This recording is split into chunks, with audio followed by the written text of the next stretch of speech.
Pak Agung tadi bahas soal ini ya, soal di mana tuh? Di Al-Quran sendiri ya. Musa itu paling banyak yang dikisahkan Pak Agung. Kalau Pak Agung mau tahu. Paling banyak. Jadi di antara itu Musa itu kisahnya tuh yang paling banyak. Iya, makanya di Alkitab kan juga 5 kitab gitu kan. Enggak, Musa. ini makanya apa coba? Kenapa sampai Musa itu dikisahkan paling banyak? Saat Musa itu jadi tokoh utama di situ. Nah, di situ ada yang harus kita ambil, ibrohnya apa? Pesan moralnya dan kaumnya itu. Karena pembangkangan manusia itu tuh puncaknya pembangkangan bukan di zaman sebelum Musa, tapi ketika munculnya Bani Israel itu makanya sebentar. Ini dialog kan ya sebetulnya nih. Yuda itu menjelaskan tentang Islam ya, Om Agung. Ya. Sementara Om Agung ini ada muatan pembicaraannya yang mengkritisi Islam. Nah, itu harusnya ditanggapi di situ gitu loh. Apa yang dikritik oleh Om Agung itu yang ditanggapi. Kalau enggak, udah sih, udah dijawab tadi. Nah iya, artinya kalau memang sudah dijelaskan, ya udah. Penjelasannya apalagi coba lu jelasin. Soal ini. Iya dong. Pak Agung tadi tuh masih soal apa Isa, soal Musa. Katanya kan misalkan di Bible itu jadi keep on the track gitu, ya. Musa itu kan diceritakan banget kan Bang Arman. Gitu kan? Belum melihat bahwa Musa itu juga sama diceritain, bahkan di tiap surah itu sendiri Musa itu dari kecil itu diceritakan, cuma memang nama bapak mamanya itu nggak disebutin. Kemudian di zaman Mesir ya, di Mesir ya, kemudian diasuh sama keluarga kerajaan Firaun, dikisahkan Musa tentang itu, Pak Agung. Berarti bukan itu. Tadi Om Agung ini bilang bahwa sebagian kisah yang ada di Al-Quran itu justru membenarkan informasi yang ada di Bible, gitu. Bukan begitu kan, Agung? Udah betul. Ya. Begitu kan maksudnya kan? Benar. Kan gitu, Yud. Bukan menjelaskan apa yang ada di Al-Quran. Kenapa itu berselisih gitu loh maksudnya? Ya karena itu tadi Pak Agung kan udah aku jelasin. Kami tidak mungkin mau mengimani sesuatu yang tidak logik gitu loh. Kenapa? Contohnya aja, Lut itu ada seorang manusia, nggak seorang manusia lah ya, nggak usah seorang. Ada manusia itu menerima wahyu dari Pak Agung. Siapa itu? Ya Lut. Tetapi pada momen yang lain dia melakukan satu hal yang keji, Pak. Nah sekarang di iman kami, apakah bisa orang yang menerima seperti itu yang kemudian Al-Quran itu selisih hal-hal yang seperti itu tuh enggak. Makanya aku bilang orang suci nggak mungkin melakukan hal yang demikian karena dia kalau sudah menerima wahyu berarti dia orang yang suci, Pak Agung. Ya itu yang kamu bilang dikoreksi tadi kan. Nah, kalau nggak salah ada siapa sih Nabi Nuh Nuh itu mabuk-mabukan kalau nggak salah seingatku. Di Bible itu ada kayak gitu. Seingat aku ya. Itu kemudian Quran. Bahwa Nuh itu nggak seperti itu. Telanjang gitu loh. Ya telanjang, terlentang, ambil minum anggur, telanjang itu Nuh. Di Bible oleh Al-Quran itu orang suci masa iya sih menerima wahyu habis itu melakukan hal yang demikian, kan nggak mungkin. Itu yang kemudian Al-Quran itu mengkoreksi hal-hal yang salah. Sih sebenarnya bukan Kristen ya, tapi berawal dari Yahudi. Kan Kristen itu kan mengambil atau menyalin aja apa yang sudah ditulis oleh orang Yahudi. Yang diselisih itu dari kebiasaan oleh orang Yahudi. Makanya tadi aku baca Al-Baqarah ayat 79 tadi, celakalah orang-orang yang menulis kitab dengan tangan mereka sendiri dan menjualnya dan mengatakan ini dari Allah. Maka celakalah mereka dengan menjualnya dengan harga murah. Itulah yang aku bilang, bahwa kami tidak akan mengimani hal-hal yang seperti itu. Hanya sebatas mengimani bahwa Taurat, Zabur, Injil itu pernah diturunkan oleh Allah kepada tiap-tiap nabi itu. Tidak sampai ke isi-isi konten. Karena ya sudah ada Al-Quran, buat apa gitu loh, kami masih harus imani isi-isinya. Gitu Pak Agung. Nah itu kalau di Kristen itu kan kitab yang sebelumnya seperti yang oleh orang Yahudi kan juga menjadi pegangan itu kan. Itu ya tetap saja ditampilkan di Alkitab, digabung dengan kitab Perjanjian Baru kan. Karena Tuhan Yesus sendiri itu titik iotah pun tidak dirubah gitu, tidak dirubah. Tetap ada gitu. Apa yang tertulis di Perjanjian Lama itu ya tetap disajikan seperti apa adanya. Jadi kalau yang saya coba pahami bahwa di dalam Alkitab kami itu baik hal yang baik maupun hal yang buruk, karena itu merupakan sebuah peristiwa sejarah kehidupan, yuk tetap ditampilkan supaya orang yang membaca itu betul-betul bisa kesimpulan, oh kalau ini perbuatan baik, oh kalau ini tidak boleh dilakukan, tidak boleh dicontoh, gitu lihat. Meskipun tadi Yuda mengatakan bahwa masa sih orang suci kok bisa melakukan hal-hal yang tidak suci? Bisa saja terjadi, bisa saja terjadi. Karena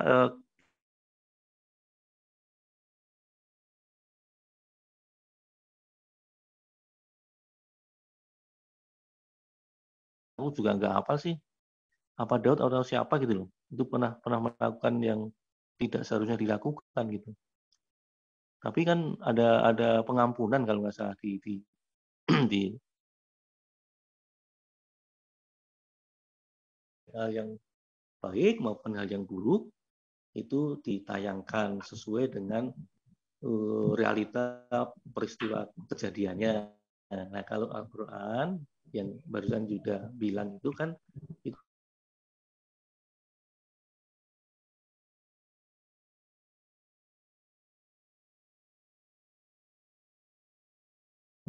jadi seolah-olah yang kami pahami nih, Tuhan mengoreksi tentang apa yang pernah terjadi yang dulu-dulu, diambil hal-hal yang baik. Kan begitu ya? Karena kan dari Allah sendiri kan, melalui malaikat Jibril yang disampaikan kepada Nabi Muhammad. Kalau nggak salah kan seperti itu. Iya. Begitu kan? Jadi contoh nih, ada peristiwa kan 1-10, tapi di antara 1-10 itu ada 2 nih yang tidak layak ditampilkan oleh Al-Quran, sehingga diambil yang 8. Kalau nggak salah seperti itu ya, yang saya pahami gitu. Kalau kami dari 1-10 yang 8 baik, yang 2 jelek, tetap aja tampil mencontoh, oh ini yang baik dilakukan, ini yang tidak baik ya jangan dilakukan. Itu aja sih. Itu saja sih. Cuman ya itu tadi loh, yang saya bilang inti daripada kekristenan itu kan tentang Yesus itu. Sih kisahnya sejak lahir itu sudah berbeda antara yang dikisahkan di Alkitab dengan Al-Quran. Meskipun tadi Pak Arman bilang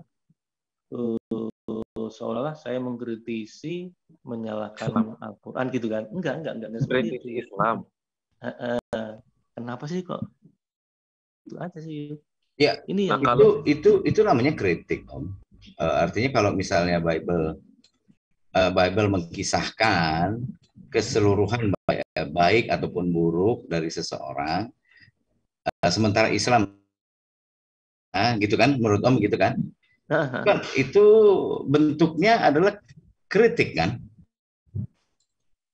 Bentuknya adalah kritik. Begitu juga Al-Qur'an terhadap Bible, itu juga bentuknya kritik gitu. Begitu, Jadi Om. ini kalau soal Yesus ya, Bang lagi Pak Agung. Itu kuncinya di situ.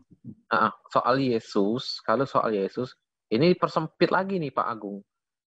Kalau tadi kan kita bahas tentang yang ada di Perjanjian Lama ya. Ya, para nabi. Itu nggak perlu dipersempit karena itu bisa Yahudinya itu bisa masuk kategori itu karena itu kan dari Yahudi ya sebenarnya. Nah, sekarang kalau sudah bahas soal Yesus artinya dipersempit nih. Ya. Dipersempitnya di Perjanjian Baru. Betul nggak? Kalau orang Yahudi nggak ngakuin itu, bagaimana mungkin kemudian itu menjadi mutlak? Maksudnya menjadi kebenaran mutlak gitu loh Pak Agung. Itu yang kemudian istilahnya kami itu tidak akan mempercayai itu gitu loh. Itu kebenaran dari kelima pihak gitu loh. Soal Yesus misalnya lahir di kandang domba, itu kan hasil dari terjemahan kandang domba itu. Nah, makanya kemudian Al-Quran itu yang bilang Yesus lahir di kandang domba pada malam hari, pada saat musim dingin, pada saat para gembala sedang menggembalakan kambing, itu juga tidak masuk akal. Bagaimana pada saat musim dingin itu, dingin katanya bilang itu di musim dingin, musim salju Pak Agung. Pada saat para gembala itu ngembalain domba-dombanya. Apa yang mau dimakan oleh domba di malam hari pada musim dingin? Rumput itu udah ketutup salju. Ini kamu dombanya seneng salju. Oke, begini Om. Nggak nih, saya cuma di permukaan aja kalau saya bicaranya gitu ya. Karena saya bentuknya juga moderasi. Cara pandang orang Kristennya gitu loh Om terhadap Bibelnya. Tidak mengkritisi Bibelnya, sama sekali tidak mengkoreksi, apalagi mengkoreksi ya. Tidak mengkritisi Bibelnya lah gitu loh. Sama sekali tidak mengkritisi agama Kristennya. Agama Kristennya tidak dikritisi. Sebentar ya.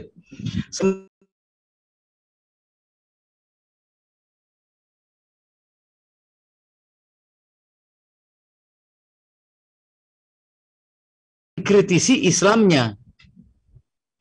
Di sini ada perbedaan loh. Ada perbedaan loh. Kalau Muslim berbicara ke orang Kristen, yang dikritisi orang Kristennya. Tetapi kenapa ketika Kristen berbicara ke Islamnya yang dikritisi? Betul kan Om? Om bisa lihat kan ini? Harusnya apple to apple Om. Di situ baru agama yang dikritisi sebetulnya bukan Muslim harusnya yang diajak bicara, bukan. Tapi ke Kementerian Agama. Karena kami Muslim hanya konsumen. Ini kan kalau orang bodoh-bodohan ya, saya orang bodoh-bodohan aja lah, berpikirnya begitu. Bukan ke Muslim lah bicaranya, ke Kementerian Agama. Islam sudah diresmikan menjadi agama negara. Ketika Om mengkritisi, atau orang Kristen manapun lah mengkritisi, Islam yang dikritisi, bicaranya sama Kementerian Agama. Bukan sama Muslimnya dong. Proporsional tuh Om. Ya silakan bisa diterima ataupun enggak ya, itu pendapat saya melihatnya seperti itu. Iya. Saya paham itu. Karena yang dipahami kan tentang Muslim yang orangnya kan, Muslim yang orangnya itu kan mengikuti gitu. Sementara iya harusnya kan ke Kementerian Agama gitu loh. Ya. Kalau Islamnya itu dikritik atau bisa jadi salah nih, agama ini salah. Yang ngomong sama yang mensahkan agama itu di negeri ini. Umumnya begitu yang terjadi. Iya dong, coba Om lihat deh. Sementara kalau Muslim bicara kepada Kristen, orang Kristennya gitu. Orang Kristennya dalam memahami Bibelnya. Loh, Bibel kamu ngomong begini kok kamu begitu memahaminya gitu loh contohnya. Tunggu. Nah, gitu ya. Ini lebih menjurus ini. Sementara kalau Kristen Islamnya, sumber-sumber Islamnya yang disalahkan gitu loh. Yang dikritisi lah, nggak usah disalahkan. Nah, makanya seperti tadi. Artinya nggak apple to apple Om. nggak akan terjadi dialog itu biasanya. Karena nggak ketemu realnya. Seperti tadi Yuda yang membahas tentang apa itu kan, apa yang sudah tertulis di Alkitab seperti saya contohkan dari 1 sampai 10. Yang 8 itu baik, tapi yang 2 tidak baik. Al-Qur'annya kan begitu. Agung mengkritisi Al-Quran jadinya kan? Mestinya kaminya ini. Muslimnya ini, kok kamu nggak sesuai sama Al-Quran sih? Kami ngomong ke Kristen, kok kamu nggak seperti Bible sih? Bible ngomong begini, kamu seperti itu. Ini orang Islam juga, kok seperti ini orang Islam, Quran ngomong begitu. Harusnya gitu. Yang tepat itu, realnya. Aku ambil contoh aja ya. Kayak gini ya tadi kan belum selesai dipotong Bang Arman. Maksudnya begini Pak Agung, maksud Bang Arman. Tadi kan aku bahas tentang, nah itu aku bukan mengkritik Bible sebenarnya, bukan Biblenya yang dikritik, tapi pandangan orang-orang Kristen terhadap kelahiran Yesusnya yang ada di Bible. Contohnya, tidak semua orang Kristen itu memahami atau meyakini musim dingin yang salju itu atau bulan Desember itu, tidak semua orang Kristen mengakui itu. Artinya di sini terjadi diksi bahwa perkiraan orang Kristen itu terhadap kelahiran Yesus yang tertulis di Bible bisa jadi di bulan sebelum Desember atau setelah tahun-tahun depan gitu loh. Jadi ada beda paham di sini. Makanya kan aku sering bilang bahwa ketuhanan dalam Kristen itu bukan Biblenya yang sebenarnya yang salah, tapi cara berpikir atau cara pandang orang Kristen itu terhadap kitabnya.